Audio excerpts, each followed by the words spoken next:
There is something deeply uncomfortable about recognizing that, behind many human behaviors, there exists an unconscious desire for self-destruction. We are not talking about something obvious, like a deliberate decision to end it all. What Freud proposed is much more disturbing, that there is within the psyche a silent, insistent force that pushes us toward suffering, toward the repetition of pain, toward collapse, as if somehow the return to nothingness were more desirable than continuing to exist under the weight of conflict. This force he called the death drive. For a long time, psychology relied on what Freud called the pleasure principle, the idea that human beings seek to avoid displeasure and pursue pleasure as a basic mechanism of survival. It is an elegant theory, almost comforting. After all, it makes sense to imagine that suffering is a mistake in the system, a flaw that must be corrected. But then paradoxes arise. People who sabotage themselves at the threshold of success, relationships that repeat with the same destructive patterns, the relapse that comes exactly when everything seemed to be going well, the pain that returns not as an accident, but as fate. And it is here that Freud proposes what may be one of the most radical ideas of psychoanalysis. What if the mind does not seek only pleasure? What if, on a deeper level, there is a desire to return to the inorganic state, to death, that expresses itself in disguised forms, such as guilt, repetition, failure, sabotage? This theory is not comfortable. It does not offer easy consolation, but it has a brutal power of explanation, because it forces us to look at what is hidden, the cycles that repeat, the patterns that impose themselves, the choices that seem to escape rational control. It is not to say that people want to suffer. No one consciously chooses pain. But there are forces within the psyche that operate on the margins of will, that challenge logic, that act as silent internal scripts, guiding behaviors, affections, and thoughts. Throughout this video, we will dive into this dark territory of the mind. We will understand what Freud really meant by the death drive, how it manifests in everyday life, and why pain so often returns, even when everything in us says we want to avoid it. Not with the intent of pathologizing existence, but of illuminating it. Because what is not understood repeats itself. This is not a video for those seeking quick answers. It is a deep, honest, almost clinical conversation about the nature of human suffering. And perhaps, by the end of it, something within you will stop repeating, because it has finally been heard. Freud believed that all psychic activity obeys a fundamental force, the pleasure principle. This force functions as a primitive yet extremely efficient navigation system that guides the mind to seek what generates immediate satisfaction and to avoid what causes pain. Pleasure here is not just hedonism. It is the discharge of tension, the restoration of balance, the suppression of any excitement that disturbs internal order. For a long time, this explanation was sufficient to account for most human behaviors. The child who cries for food and calms down when breastfeeding, the adult who seeks comfort in vices or distractions, the choices we instinctively make to escape suffering. All of this can be read as manifestations of the pleasure principle operating silently. According to Freud, this tendency arises early in life and continues to govern the functioning of the unconscious, even when the ego develops and begins to deal with the demands of reality. Therefore, Freud introduced a second gear into this system, the reality principle. It does not replace the pleasure principle, it modulates it. It teaches the subject to delay gratification, to endure momentary pain in exchange for greater and more lasting satisfaction. We learn to control impulses, to plan, to sacrifice immediate desires for future goals. This makes us functional adults, integrated into the world. But the central gear remains the same, the pursuit of avoiding displeasure, of escaping suffering. The theory seemed solid, but then Freud began to observe something strange in his patients and in himself. Behaviors that could not be explained by this dual mechanism. Compulsive repetitions of painful experiences, as if there were a hidden desire to relive the trauma. Distressing dreams that returned even after the traumatic event had been processed. Patients who, in the face of the possibility of healing, sank even deeper into symptoms. It was as if there were a force that did not seek pleasure, nor did it respond to reality. a force that broke with logic, a force that desired to return to ground zero. It was from these observations that Freud dared to challenge his own theory.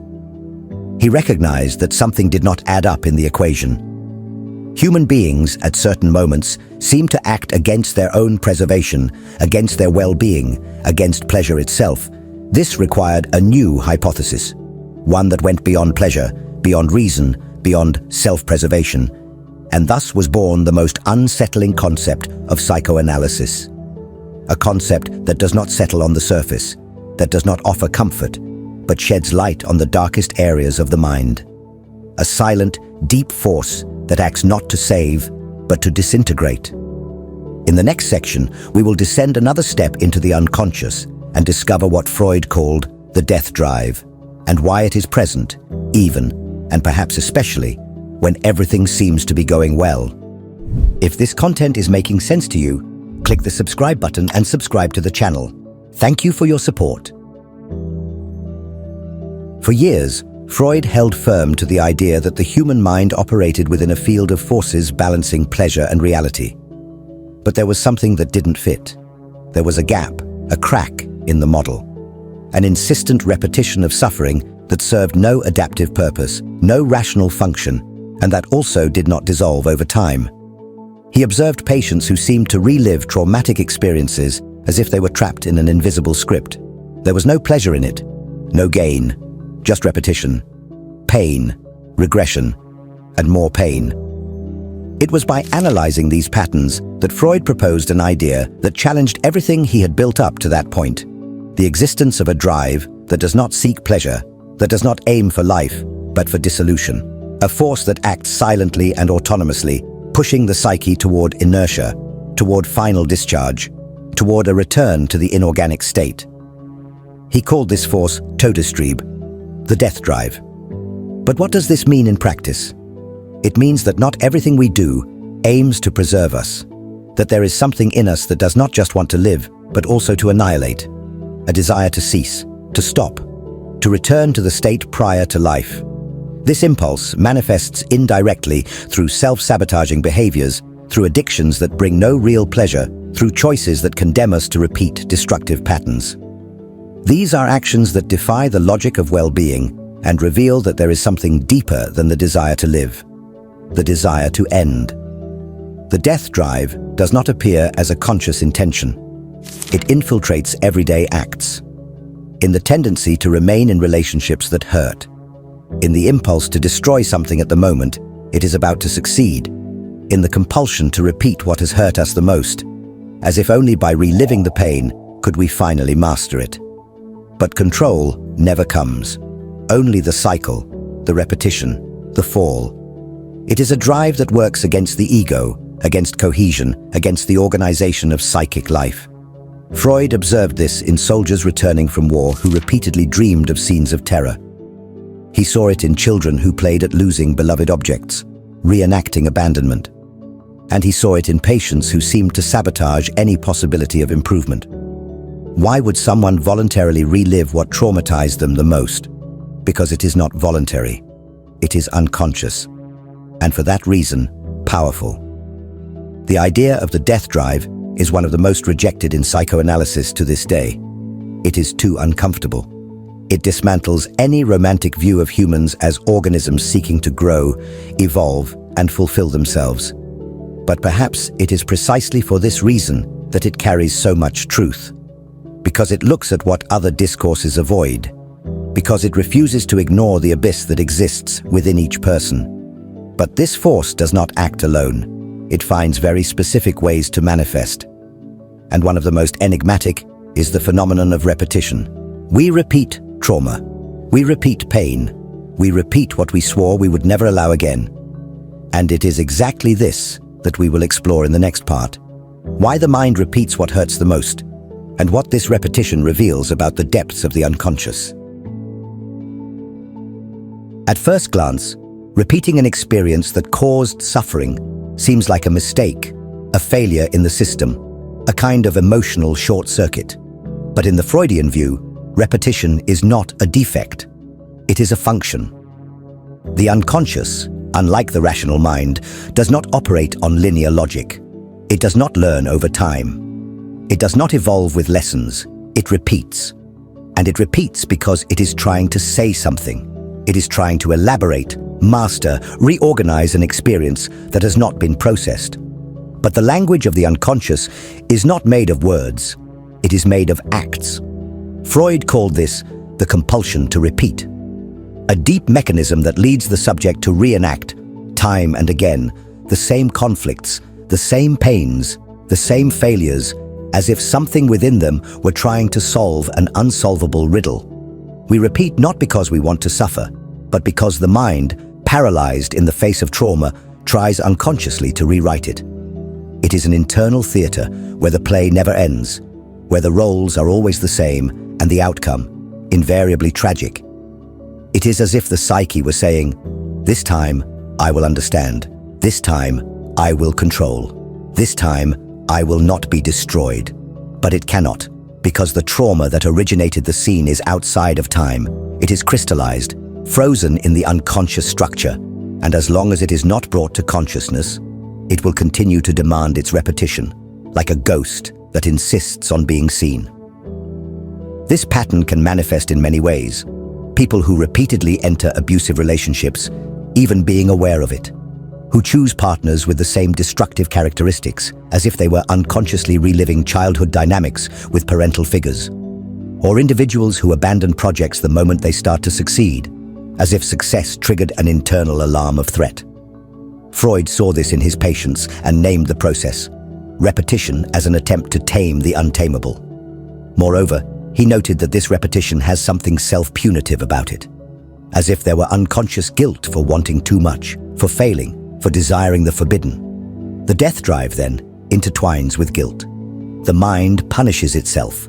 Suffering becomes the currency with which a debt that is not understood is paid, and the more one suffers, the more this cycle of silent atonement is reaffirmed. It is a movement that happens in the shadows, and for that reason, so difficult to break. Because it is not enough to want to stop suffering. It is necessary to understand why suffering repeats. What scene is being relived? What initial pain is being updated? And mainly what this repetition is trying to communicate. But the question remains, what makes some people stuck in this cycle while others manage in some way to move on? What differentiates the one who repeats from the one who elaborates? The answer may lie in a factor as dangerous as it is invisible: the addiction to suffering. When pain from being repeated so much ceases to be just pain and becomes identity. And that is what we will talk about in the next part, how the mind clings to pain as if it were a safe harbor, and why letting go of it can be more frightening than continuing to suffer. Over time, pain can cease to be merely a symptom and become a place, an internal space that is known, habitable, almost comfortable. There exists a silent, profound phenomenon, often invisible to the eyes of the person themselves: the addiction to suffering. Not in the vulgar sense of the word addiction as something that is chosen or consciously desired, but as a psychic structure shaped by repetition, where suffering becomes not only familiar, but identity-forming. Freud understood that, in many cases, suffering was not just the result of an internal conflict, but the very foundation of the ego. A fragile base, built on experiences of pain, abandonment, humiliation, or rejection, which silently come to define the image the subject has of themselves. When this image crystallizes, abandoning pain becomes a threat. Because for the psyche, abandoning pain would be equivalent to abandoning who one is. This explains why many people, even after years of progress, relapse into old patterns the moment they begin to approach a healthier life. It is not a lack of willpower. It is the fear of the symbolic loss of a self that only knows the world through pain. The mind creates unconscious bonds with suffering. It becomes dependent on it to locate itself in existence, and thus, like a substance addict, the subject returns to what destroys them, not because they want to suffer, but because they do not know who they would be without it. This type of structure is common in people who grew up in chaotic environments where affection was conditioned to pain, where love came with guilt, where recognition only existed through sacrifice. Under these conditions, suffering becomes associated with safety, with presence, with care. The child learns that to be seen, they must suffer. And this lesson inscribes itself in the unconscious with brutal force, guiding adult life without the subject realizing it. Freud once stated that the neurotic suffers from the indecision between pleasure and punishment. And this phrase perfectly summarizes the internal impasse of those trapped in this logic. There is a legitimate desire for happiness, for freedom, for lightness. But there is also a diffuse guilt, a feeling that one does not deserve these things. And in light of this, suffering emerges as a form of self-imposed punishment, a way to restore an internal balance corroded by ghosts of the past. Breaking this cycle requires more than hope. It requires courage, because it involves coming into contact with the original pain. It involves questioning who you are without suffering. What remains when the pain goes away? What is the identity behind the wound? These questions are not simple nor pleasant, but they are necessary. And here we come to a key point. If there is a force that desires pain, that insists on repeating, and that anchors itself in the identity of the ego, is there any chance of liberation? Freud was not a naive optimist, but he believed in one possibility, that of elaboration. And this is what we will address in the next part: how to transform unconscious repetition into consciousness, and why making pain visible may be the first step to weakening its power. If what you're hearing resonates with you, you'll find real value in my ebook, Beyond the Shadow. It breaks down Jung's core ideas and gives you tools to understand yourself more deeply. Link is in the pinned comment. Freud never promised salvation. Psychoanalysis, unlike many modern discourses on mental health, does not offer shortcuts, does not sell cheap optimism, nor does it deliver ready-made formulas. What it offers is something harder, yet infinitely more valuable: lucidity. And lucidity, for Freud, was the first possible step towards any form of liberation. Not liberation in the romantic sense of a life without pain, but in the realistic sense of understanding what binds us, so that, who knows, we might begin to loosen the chains. The death drive cannot be eliminated. It is part of our psychic constitution. It is at the core of who we are, but it can be elaborated. It can be symbolized, transformed, integrated. And it is precisely at this point that analysis enters as a tool for confrontation. Freud believed that by bringing to consciousness what is hidden, the repetitions, the unconscious desires, the silent pacts with pain, the subject begins to gain maneuvering room. Repetition ceases to be destiny and becomes language, something that can be read, interpreted, resignified. This transformation, however, does not happen through willpower or positivity. It requires a deep dive, a return to the formative scenes of pain, a confrontation with guilt, with denied desires, with the psychic truth that consciousness has avoided for so long. It is a process that Freud compared to the work of mourning, recognizing the loss, accepting the pain, elaborating the meaning of what has been lived, and finally, allowing oneself to move forward without denying what happened. When pain is elaborated, it does not disappear, but it changes places. It ceases to operate as an unconscious force that sabotages the subject from within and becomes an integrated, understood, humanized element. What was a symptom becomes a story. What was compulsion becomes choice. What was silent suffering transforms into conscious narrative. Freud saw this happen in his patients. He saw people, previously crushed by repetition, begin to find new ways of existence by naming what was once unspeakable. It is not a miracle. It is work, psychic work, arduous, continuous. But it is possible. And perhaps the hardest point of this process is facing one's own emptiness. Because when suffering is removed from the center of identity, a space emerges, a silence, and now. Pain filled everything. Now, what will the mind do with this open space?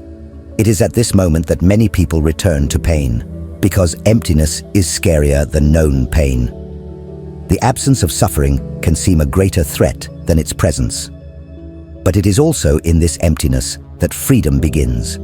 The chance to build something new, something that is not just a reaction to trauma, but creation. And that is precisely why Freud said, where the id was, the ego must come to be. In other words, where unconscious chaos once reigned, a stronger, clearer, freer consciousness can emerge. But one more step is still needed. Because understanding all this intellectually is not enough. The unconscious does not dissolve with explanations. It needs to be confronted, symbolized, traversed. And that leads us to the last part of this journey. Understanding what it means to make the unconscious conscious, and why this is, perhaps, the only way to take back the reins of one's own existence. Freud, in Beyond the Pleasure Principle, writes something unsettling. The goal of all life is death. This is not a metaphor. It is a clinical, theoretical, and radical statement. For him, there is something in the living organism that silently seeks to return to the inorganic state. This force, the death drive, is the axis that sustains the repetitions of suffering, self-destructive behaviors, and the psychic cycles that resist change. And that is precisely why Freud argued that the only way to weaken these unconscious forces is to make their content accessible to consciousness.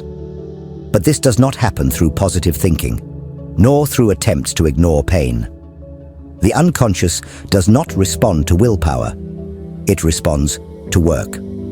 Work of symbolization, listening, and elaboration. This process requires looking at pain not as something to be eliminated, but as something that carries meaning, even if that meaning is not yet clear.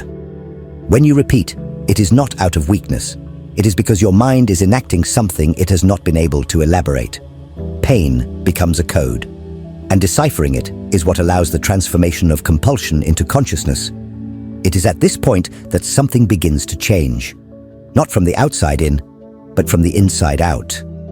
The subject who begins to recognize their patterns, who understands the emotional roots of their repetition, who confronts their unconscious guilt, starts to gain a different kind of freedom. It is not a perfect freedom, but it is a possible freedom, because it arises from lucidity, and with lucidity comes responsibility. Because when you understand where your pain comes from, you can no longer attribute it solely to chance or to others. You realize that there is an internal script, and that it can be rewritten, not by erasing the past, but by understanding it deeply. If you have made it this far, something inside you has probably already begun to move. So write in the comments, which idea from this video made you stop and think? Sometimes, the simple act of writing is what transforms reflection into consciousness. And don't stop here. The next video is also important on this journey. Each layer you explore reveals more of what acts in silence, and the more you see, the less the unconscious dictates the script.